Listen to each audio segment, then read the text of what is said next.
Empecemos este curso de planeación tributaria hablando del impuesto de renta. El impuesto de renta es un impuesto que se le cobra tanto a personas naturales como jurídicas, es decir, a personas de a pie como tú o como yo, y a empresas sobre las ganancias o utilidades que pudieron recibir durante un periodo de tiempo. La historia de este impuesto data de varios siglos atrás. Empezó como un impuesto a los bienes productivos, es decir, que si tú tenías en ese momento un bien que te podía generar alguna ganancia, por ejemplo un molino o una fábrica, el Estado te cobraba un impuesto sobre ese bien porque podías generar una ganancia. Luego la Iglesia Católica empezó a cobrar lo que se conoce como el diezmo, que le cobraba a las personas el 10% de sus ingresos como sus salarios para financiar los proyectos de la Iglesia.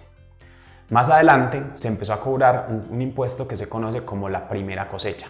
Es decir, que si tú tenías una tierra, la sembrabas, la primera cosecha que te diera esa tierra se la tenías que entregar al Estado. Luego, cuando fue avanzando el mundo y sobre todo cuando llegaron las nociones de contabilidad, de las que vamos a hablar en un momento, se creó en Inglaterra una medida temporal, un impuesto temporal, que como vimos en la lección pasada, los impuestos temporales se vuelven permanentes, y se llamó el income tax. El income tax es lo que conocemos ahora como impuesto de renta.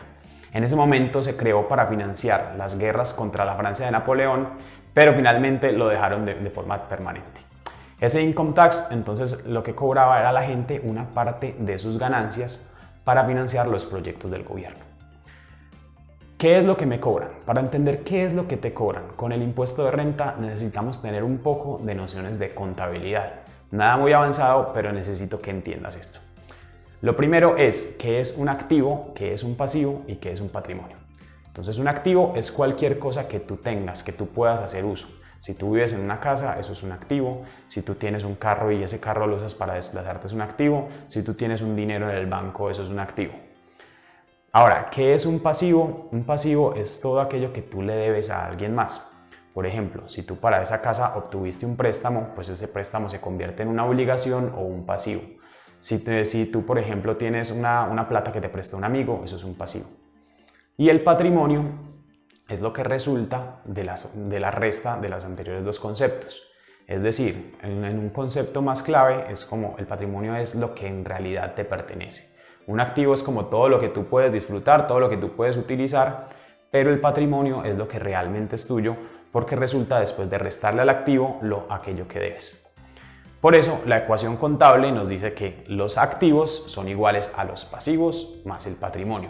Otra manera de verlo es que todos los activos que tú tienes, todos los bienes que tú puedes utilizar, tienen que estar financiados o por recursos propios, por tus propios recursos, o bien por una deuda, es decir, por el patrimonio, que son tus recursos, o por una deuda, que son los pasivos. Veamos entonces el siguiente concepto de contabilidad que necesitamos entender y es el concepto de ingreso. Un ingreso es una transacción, un movimiento financiero que es susceptible de aumentar tu patrimonio. Además de eso, veamos qué son los costos y gastos. Los costos y gastos son todas esas cosas necesarias, esas erogaciones de dinero que tú tuviste que realizar para poder generar los ingresos.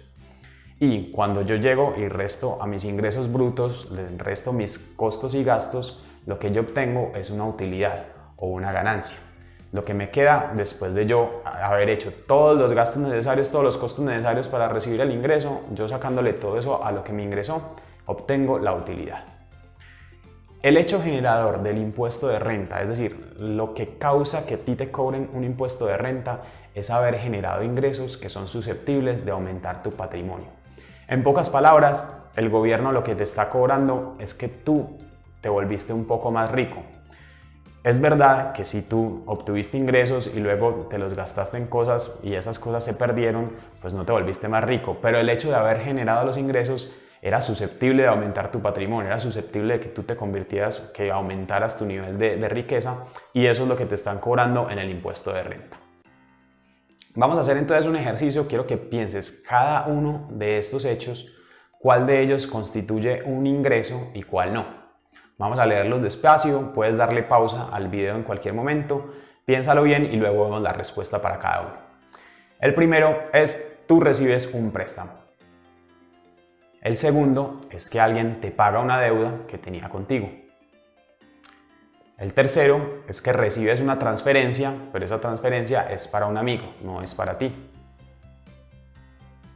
El cuarto ejemplo es cuando te ganas la lotería. El siguiente ejemplo es cuando vendes tu casa. El penúltimo es si te condonan un préstamo. Y el último es cuando recibes una herencia de un familiar. Si quieres puedes pausar y vamos a ver las respuestas. El primero, cuando recibes un préstamo, eso no es un ingreso. ¿Por qué? Porque como vimos, un préstamo es un pasivo. El ingreso, acuérdate que es aumentar tu patrimonio y en este caso estarías aumentando tus pasivos, no tu patrimonio. Entonces recibir un préstamo no es un ingreso. El segundo es cuando te pagan una deuda. Alguien te debía una plata y te la paga. Eso tampoco aumenta tu patrimonio porque la deuda que alguien tenía contigo ya estaba dentro de tus activos. Simplemente cambiaste una cuenta por cobrar por un dinero en efectivo, pero tu patrimonio no se movió. Entonces no es un ingreso. El tercero es cuando recibes una transferencia para un amigo. Eso tampoco es un ingreso porque a pesar de que recibes un dinero, pues ese dinero no te pertenece. Es decir, que en el mismo momento en el que recibes el activo, obtienes también una cuenta por pagar con tu amigo porque le debes ese dinero y por lo tanto se modifica también el pasivo. Entonces aumentas el activo, pero en la misma medida aumentas el pasivo y por eso entonces no es un ingreso. El siguiente es cuando me gano la lotería. Bueno, si te ganas la lotería, eso sí es un ingreso, porque esa plata te entra, esa plata no era tuya y eso aumenta tu patrimonio, entonces es un ingreso.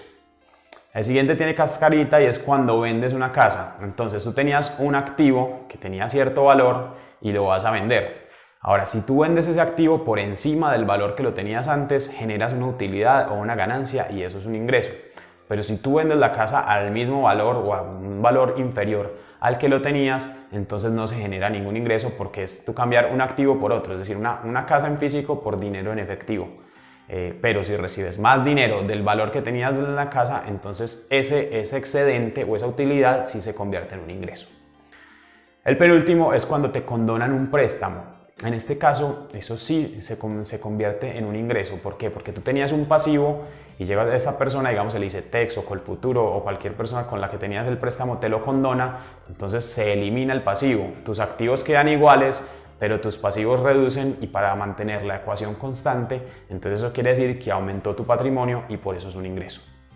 Y por último, cuando recibes una herencia.